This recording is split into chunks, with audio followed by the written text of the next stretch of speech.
এই আলবদর রাজাকারের বাচ্চারা এখনো কিন্তু ফজলুর রহমানদের মতো মুক্তিযোদ্ধারা জীবিত আছে। এই দেশে মুক্তিযুদ্ধ হয়েছে।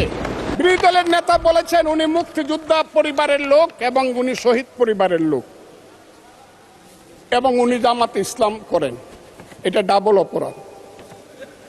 মুক্তিযোদ্ধা পরিবারের লোক কেউ জামাত করতে পারে না। আর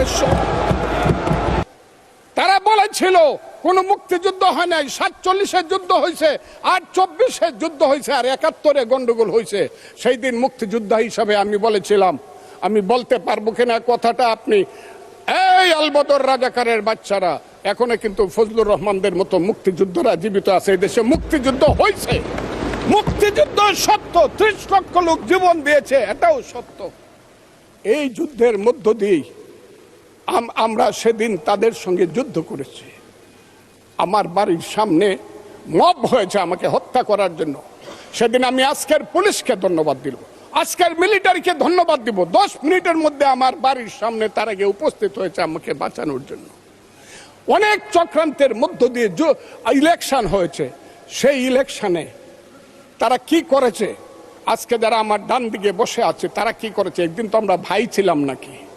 তারা যা করেছে সেটা কল্পনা করার মতো না। যত চক্রান্ত করেছে, সেই চক্রান্তের ভিতর দিয়ে যখন তারা প্রচার করতে শুরু করলো তারা বাংলায় 2/3 মেজরিটি পেয়ে তারা পাস করবে, আমি হতবাগা ফজলুর রহমান বলেছিলাম জামাত জোট যদি মেজরিটি পায় তাহলে আমি বিষ খাবো।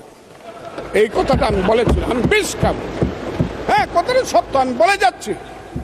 এবং তারা কোনোদিন যুদ্ধে জয়লাভ করতে পারে না, রাজনৈতিক যুদ্ধে, কারণ তাদের পূর্বপুরুষ বাংলাদেশ চায় নাই। বাংলাদেশ যদি থাকে, এই বাংলায় শুধু বেলিচা মিলিয়ার জুই ফুল ফুটে না, এদেশে রক্তগোলাপ রক্ত জবাও ফুটে।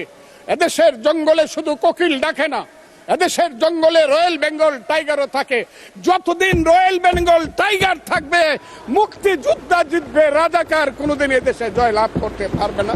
আমি চ্যালেঞ্জ করে বলে গেলাম।